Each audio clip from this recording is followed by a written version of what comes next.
Fala, adoradores de monstro de borracha. Saiu Godzilla Minus One nos cinemas tupiniquins. E eu não poderia deixar essa chance escapar. Afinal, diria que há mais de 10 anos não entrava em cartaz algum filme que eu realmente ficasse empolgado pra assistir. Aliás, parece que a queda da demanda da porra desses filminhos de heróis está contribuindo para um aumento na variedade de tipos de filmes nos cinemas. Além de Godzilla Minus One, teve o filme lá do Digimon 02. Aliás, uns 4 filmes japoneses em cartaz ao mesmo tempo. Vários filmes nacionais com diversos horários e salas. 4 filmes de terror.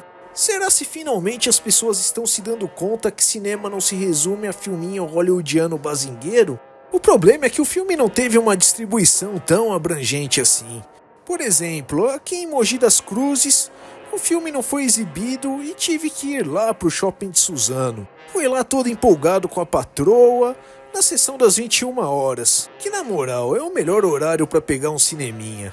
Enquanto estava lá devorando meus 2 Big King lá na praça de alimentação, a luz acabou faltando uns 20 minutos pra começar o filme. Mas deu tudo certo.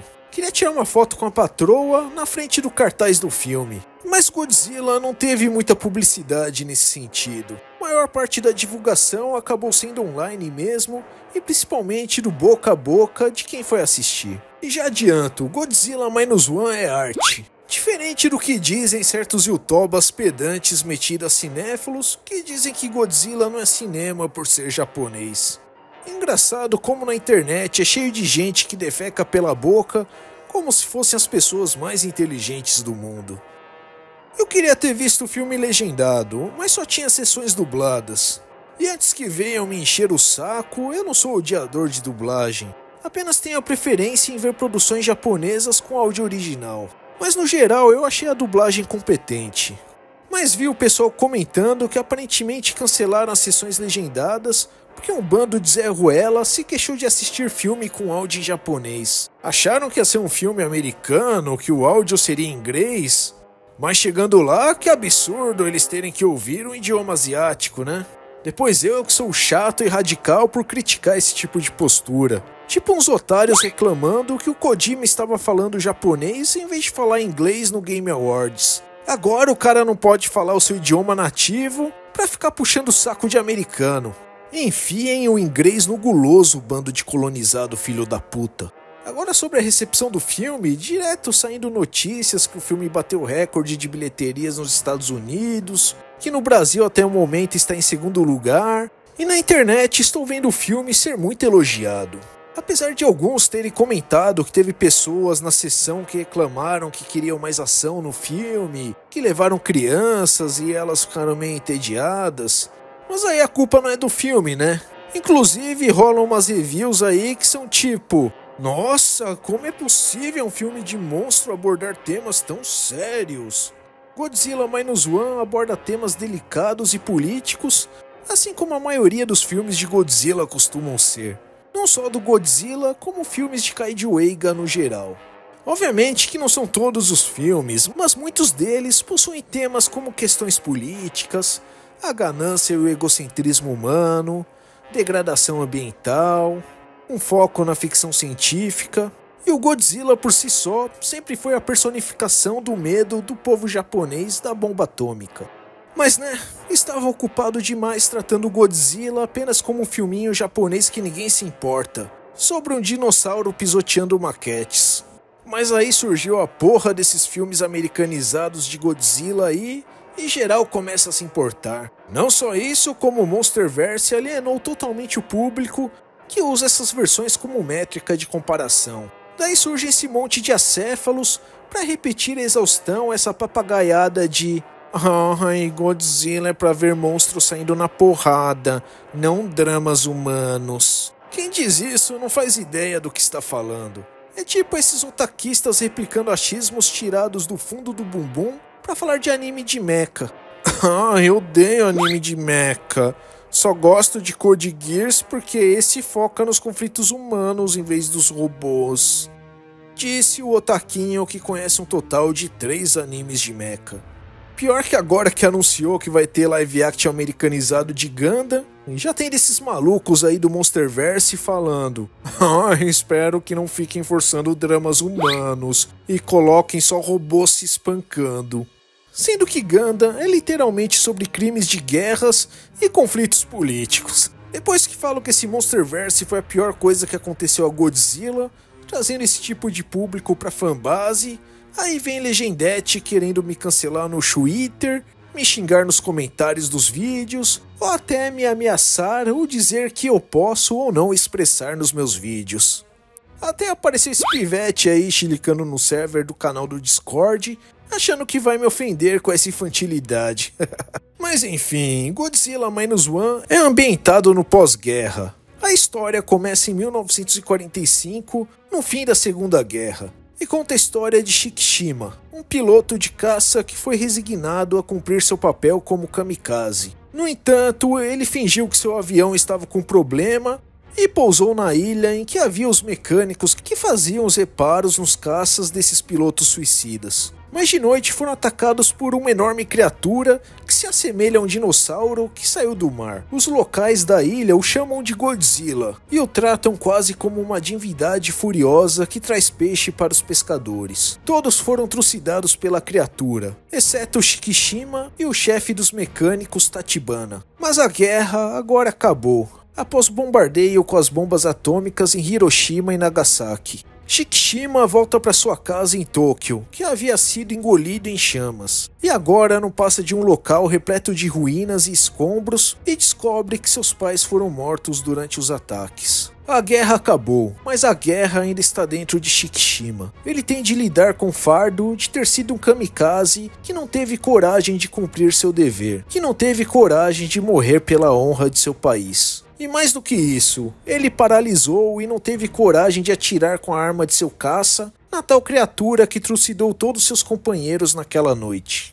Ou seja, o filme é sobre os conflitos internos sobre um ex-militar japonês que não se considera digno da felicidade. Aliás, sequer se considera digno de estar vivo. Primeiro por se sentir um covarde e julgado como tal pelos demais por não ter feito seu papel de piloto suicida. Ainda mais em uma sociedade em que sempre glorificam a morte por honra. E o conflito de não ter conseguido atirar no Godzilla, carregando assim a culpa de todas aquelas mortes. Então esse discurso anti-guerra incomodou uma turminha aí e motivou certo blogueirinho a escrever essa diarreia verbal, no qual ele ousa chamar de artigo, dizendo que Godzilla Minus One é um filme lacrador, com panfletagem woke, por ter um discurso anti-guerra.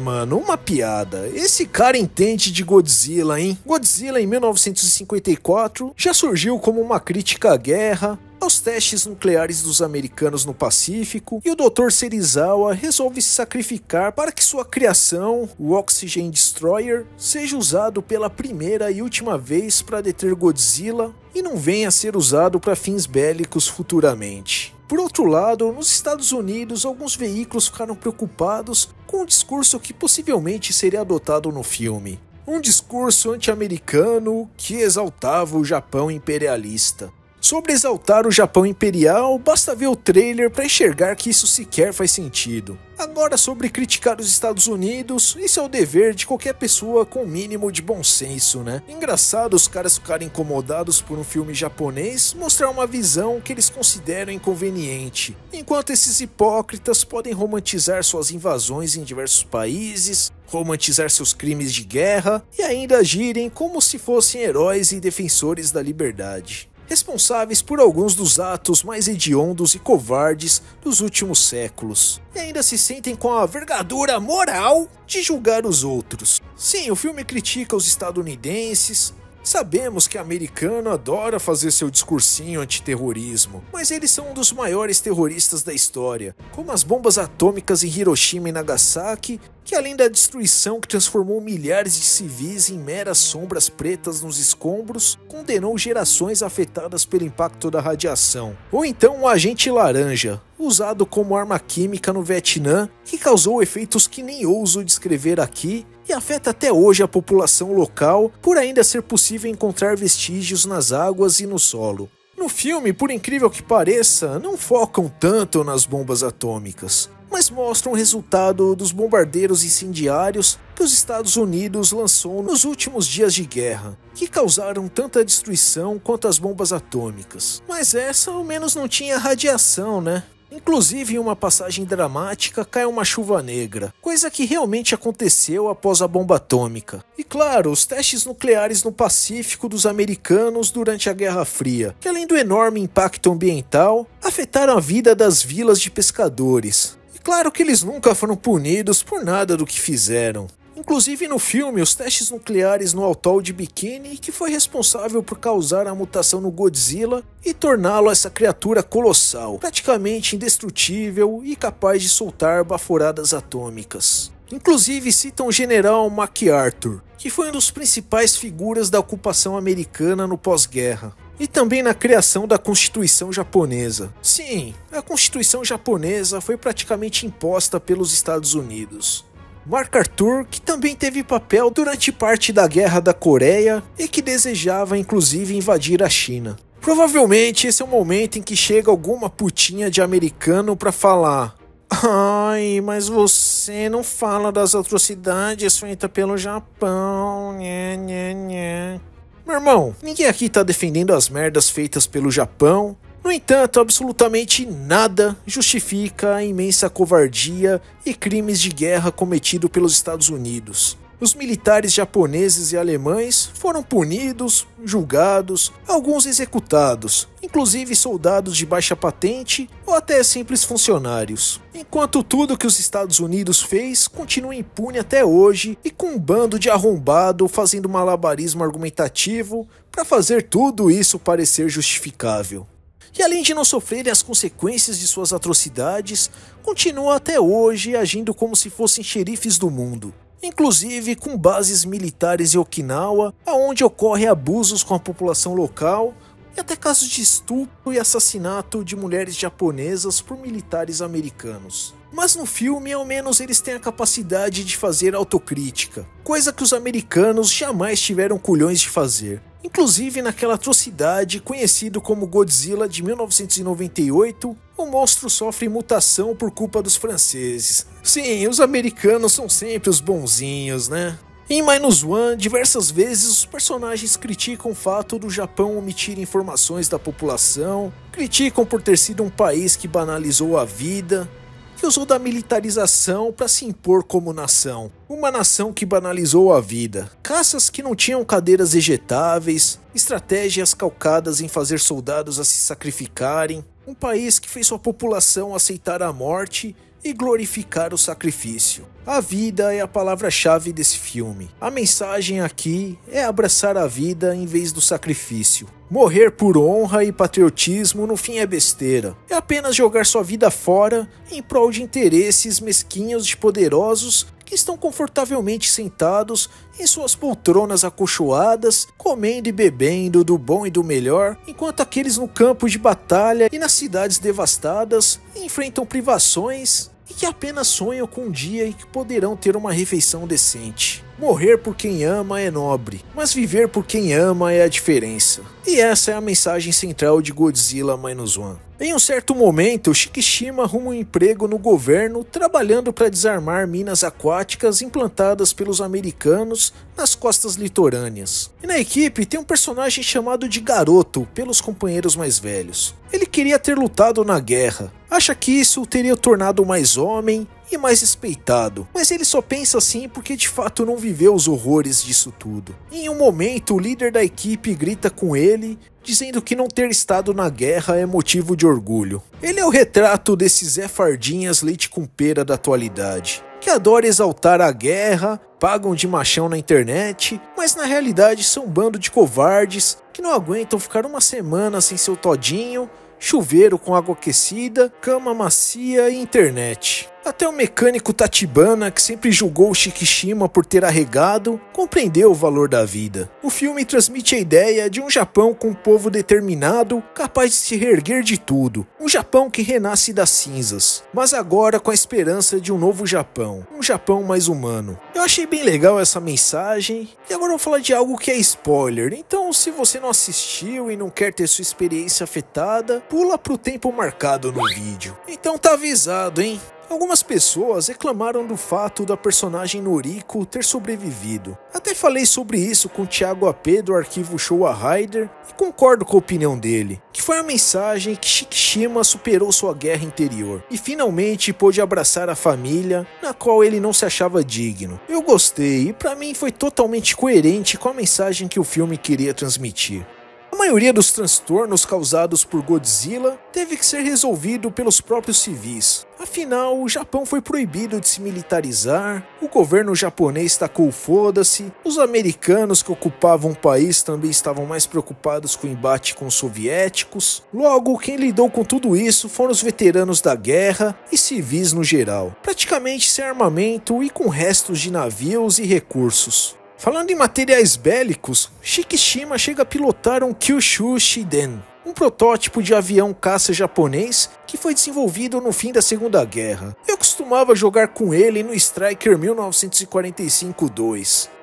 Jogo de navinha é vida. E claro que, se tratando de um bom filme de kaiju eiga e ficção científica, montaram uma operação com um plano criativo para conter Godzilla, calcado em conhecimento científico e que pudessem realizar com seus recursos limitados. Alguns reclamaram que Godzilla aparece pouco, que o filme tem pouca ação, mas o Godzilla aparece quando tem que aparecer. Preciso dizer que na cena que ele atacou a região de Ginza e começou a tocar sua música tema, nossa mano, arrepiou até o último pentelho. E nessa cena teve diversas homenagens ao primeiro filme de 1954, como os maquinistas freando o trem, o Godzilla com a locomotiva na boca como se fosse uma linguiça. Essa barra quer gostar de você, então me ajude a segurar. E os repórteres do Cidade Alerta no topo do prédio querendo gravar o Godzilla. O filme é considerado de baixo orçamento, mas é tecnicamente muito bem produzido. No cinema, as cenas do Godzilla arregaçando um navio de guerra, o terraço do prédio desmoronando, até arrepiam. E a fotografia tá muito bonita. Esteticamente, o Godzilla lembra o design dele de meados dos anos 80 aos anos 90, principalmente a cabeça. Ele realmente transmite imponência. Alguns frescos aí reclamaram que ele não é grande quanto as versões mais atuais. E claro, usando novamente a porra do Monsterverse como escala de comparação. Mas como eu havia dito no outro vídeo, o filme se passa em meados dos anos 40. Os prédios não eram tão grandes nessa época, e as cenas foram extremamente competentes em transmitir a sensação de grandeza do deus dos monstros. Gostei bastante do elenco e da atuação. Fazendo o papel de Shikishima, temos o Ryonosuke Kamiki, que havia sido ator mirim em Kamen Rider Agito e fez o dorama Raman, no qual foi par romântico de Minami Hamabe, que curiosamente também é seu par romântico em Godzilla Minus One. Ela faz o papel de Noriko, uma garota que cuida de uma bebezinha chamada Akiko, cuja mãe foi morta durante um bombardeio, e passam a viver com Shikishima. Eu sempre digo que Minami Hamabe está em todas no Japão. Ela esteve em Shin Kamen Rider, protagonizou o live action de Kakegurui, enfim, fez uma caralhada de coisa. E ela fez o teste para Shin Kamen Rider exatamente porque ficou impressionada com Shin Godzilla. E aqui está ela também em um filme do Gojira. Como o garoto que queria ter lutado na guerra, temos o Yuki Yamada, que é conhecido por ter feito o Gokai Blue de Gokaiger. O Tachibana é interpretado por Munetaka Oki, que fez o Sanosuke no live action de Rurouni Kenshin. O Dr. Kenji Noda, interpretado por Hidetaka Yoshioka, de Hidden Blade. E Sumiko, interpretada por Sakura Ando, que fez Shoplifters e Monster, que inclusive está em cartaz em alguns cinemas. Mas antes, uma palavrinha do patrocinador. Muito obrigado a todos vocês. Vocês ajudam a tornar esse canal possível.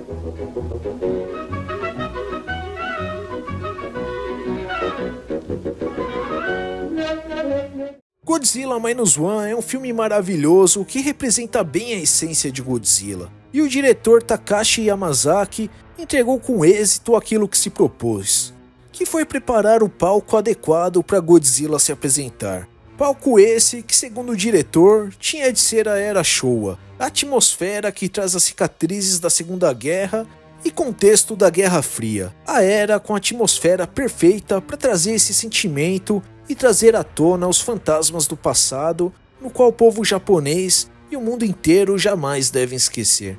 Godzilla Minus One é sobre o povo superando suas dificuldades. O que acredito que dê pra fazer um paralelo com Ashita no Joe, que é um anime e mangá de boxe, mas seu foco é falar sobre a luta dos mais miseráveis do Japão pós-guerra. A história desses que viveram uma época repleta de traumas, fantasmas, talvez até um período no qual não parecia mais haver esperança ou luz no fim do túnel, mas que foram os responsáveis por reerguer o país e transformá-lo em uma potência mundial. Então, se não assistiram, tentem fazer o esforço, porque é um filme que merece todo o reconhecimento que está tendo. Um filme que tem muito a dizer, seja pela mensagem da trama em si, como em questão de produção. É um filme necessário para o momento de extrema pasteurização das produções culturais, a era dos fast food e do entretenimento, onde tudo é feito em linha de produção. Tudo é feito para ser descartável. Então, se por um acaso gostaram dessa bagaça, metam Rider Kick no joinha, se inscrevam no canal,